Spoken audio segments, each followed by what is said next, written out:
প্রতিদিন সন্ধ্যায় তাতানের বায়না থাকে বাইরে থেকে কিছু খাবার অর্ডার করার, আর প্রতিদিনের মতনই আজকেও আমি ওর বায়নাটা ঘরেই পূর্ণ করলাম আর বললাম বাইরের জিনিস বেশি কিন্তু খাস না, ঘরেই এইভাবে কিছু বানিয়ে নিস বাইরে গেলেও।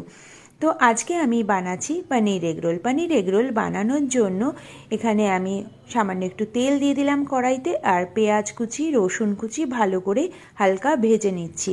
এর মধ্যে দিয়ে দেব পরিমাণ মতো নুন, লঙ্কার গুঁড়ো আর দিয়ে দেব চাট মশলা, দিয়ে ভালো করে নাড়াচাড়া করে নেব। আর এর মধ্যে দিয়ে দেব টুকরো করে রাখা পনিরগুলো।